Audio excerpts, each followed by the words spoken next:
पिता पुत्र पवित्र आत्मा के नाम पर आमीन। आज के वचन संत मरकुस का सुसमाचार अध्याय 8 पद संख्या 27 से लेकर 35 से लिए हुए हैं। और आज के वचनों में प्रभु यीशु ने अपने शिष्यों से एक सवाल पूछा कि लोग उनके बारे में क्या कहते हैं। तब उन्होंने कहा कि कोई कहता है कि आप नबियों में से कोई एक है, किसी ने कहा कि आप नबी एलियास हैं, तो किसी ने कहा कि आप यूहन्ना बपतिस्ता हैं। लेकिन प्रभु यीशु लोग क्या कहते हैं इनमें उनको थोड़ी सी भी दिलचस्पी नहीं थी। वो जानना चाहते कि प्रभु यीशु के शिष्य उनके बारे में क्या सोचते हैं। और उसीलिए प्रभु यीशु ने उनसे पूछा कि आप लोग क्या कहते हैं। तब पेतरुस ने अपने व्यक्तिगत रूप में जो अनुभव किया था उसी के द्वारा उसने कहा कि आप जीवित परमेश्वर के पुत्र हैं। उन्होंने अपने जीवन में प्रभु यीशु को अपना मसीह के रूप में अनुभव किया था, मुक्तिदाता के रूप में अनुभव किया था। आज हमें भी अपने जीवन में प्रभु यीशु को अपना मसीह, अपना मुक्तिदाता के रूप में अनुभव करना है। हर एक व्यक्ति को आज व्यक्तिगत रूप से प्रभु यीशु का अनुभव करना है। उसके प्यार का, उसके दया का, उसके क्षमा का अनुभव आज हम सबको करना है। जिस तरह प्रभु यीशु के शिष्यों ने उसका अनुभव किया था, आज हम सबको प्रभु यीशु बुलाते हैं कि आज हमें उनका व्यक्तिगत रूप से अनुभव करना है।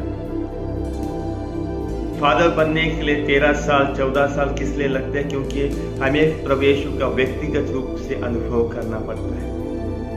तब जाके हम अपने विश्वास को लोगों के सामने प्रकट कर सकते हैं। बहुत सारे फादर बनने के बाद छोड़ देते क्योंकि उन्होंने अपने जीवन में व्यक्तिगत रूप से ईश्वर का अनुभव नहीं किया है, प्रभु यीशु का अनुभव नहीं किया है। जब सब कुछ ठीक चलता है, जब खुशी होती है, सब कुछ हम अपना साथ देने के लिए हमारे साथ रहते हैं। लेकिन जब दुख तकलीफ आती है हमारे जीवन में तो सब हमारा साथ छोड़ जाते हैं। कोई दुख तकलीफ में आगे जाने के लिए नहीं सोचता है। हर कोई दुख से मुंह मोड़कर चला जाने के लिए सोचता है, अपनाने के लिए नहीं सोचता है। प्रभु यीशु ने जब अपने शिष्यों से कहा कि उन्हें अपने मिशन को पूरा करने के लिए किस तरह से दुख तकलीफ और चुनौतियों का सामना करना पड़ेगा, तब उनके शिष्य इसको स्वीकार करने के लिए तैयार नहीं थे। जब उन्होंने कहा कि आप जीवित परमेश्वर के पुत्र मसीह है, तब वो सब खुश हुए थे। लेकिन जब प्रभु यीशु ने उन्हें कहा कि उनको उस मिशन को पूरा करने के लिए, इस दुनिया को बचाने के लिए, मुक्ति देने के लिए अपने को खुद को प्राण देना है, बलिदान देना है, तो इसके लिए वो तैयार नहीं थे। सुख में हर कोई साथ देता है, लेकिन दुख को कोई अपनाना नहीं चाहता है। आज प्रभु यीशु हमें हर एक दुख तकलीफ में उसका अनुभव करने के लिए बुलाते हैं। दुख हमारे जीवन का एक हिस्सा है, हम उसे नजरअंदाज नहीं कर सकते। कल ही हम लोगों ने पवित्र क्रूस विजय उत्सव का त्योहार मनाया है। प्रभु यीशु ने हमारे पापों के लिए, हमारे मुक्ति के लिए क्रूस उसने उठाया और उस क्रूस पे उसने बलिदान दिया था। आज हमें भी हमारे जीवन में उस क्रूस को अपनाना है। प्रभु यीशु का वचन कहता है संत मत्ती का सुसमाचार अध्याय 16 पद संख्या 24 में, जो कोई मेरा अनुसरण करना चाहता है, जो कोई मेरे पीछे आना चाहता है, वो अपना त्याग करके वो क्रूस उठा के मेरे पीछे आ। आज हम सबको इस क्रूस को स्वीकार करना है, प्रभु यीशु को अपने जीवन में स्वीकार करना है। दुख तकलीफ का स्वीकार करते हुए, चुनौतियों का स्वीकार करते हुए विश्वास के साथ आज हमें उस अनंत जीवन की तरफ आगे बढ़ना है। अनंत जीवन पाने का जो रास्ता है वो क्रूस का रास्ता है। मुक्ति का जो रास्ता है वो दुख तकलीफ का रास्ता है। तो आज हम सबको अपने क्रूस उठाकर उनके पीछे जाना है। जैसे मैंने कहा कि दुख में हर कोई अपना मुंह मोड़ के पीछे होता है, वैसे प्रभु यीशु के शिष्य भी इस दुख को अपनाने के लिए तैयार नहीं थे। लेकिन जब मिशन की बात आती है, मिशन प्रभु यीशु के सामने होता है, तो उन्होंने कभी अपने शिष्यों के साथ ना इस दुनिया के साथ समझौता किया। प्रभु यीशु ने पेतरुस से कहा कि आप मेरे मिशन में बाधा है। हट जा शैतान, उन्होंने कहा था, शैतान मेरे पीछे हो जाओ। आज हमें भी जब हम सच्चाई और ईमानदारी के रास्ते पे चलते हैं, तब जब कोई हमारे बीच में आता है, तो आज हमें भी इन लोगों से समझौता नहीं करना है, लेकिन हमारे मिशन में आगे बढ़ना है। प्रभु यीशु ने अपने मिशन में किसी से समझौता नहीं किया।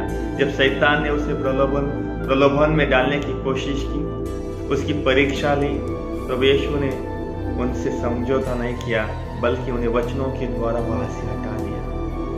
प्रभु यीशु जब गेत्सेमनी गार्डन में थे, तब उन्हें दुख तकलीफ पीड़ा सहना पड़ा। तब उन्होंने कहा कि मेरी इच्छा नहीं, बल्कि आपकी इच्छा पूरी हो। प्रभु यीशु ने हमेशा अपने मिशन को पूरा करने की कोशिश की। इस दुनिया के वैल्यूज के साथ उन्होंने कभी समझौता नहीं किया। और इसीलिए संत यूहन्ना का सुसमाचार अध्याय 1 पद संख्या 5 में हम लोग सुनते हैं कि अंधकार ने ज्योति को नहीं बुझाया, क्योंकि प्रभु यीशु ने इस दुनिया के गुणों के साथ, वैल्यूज के साथ कभी समझौता नहीं किया।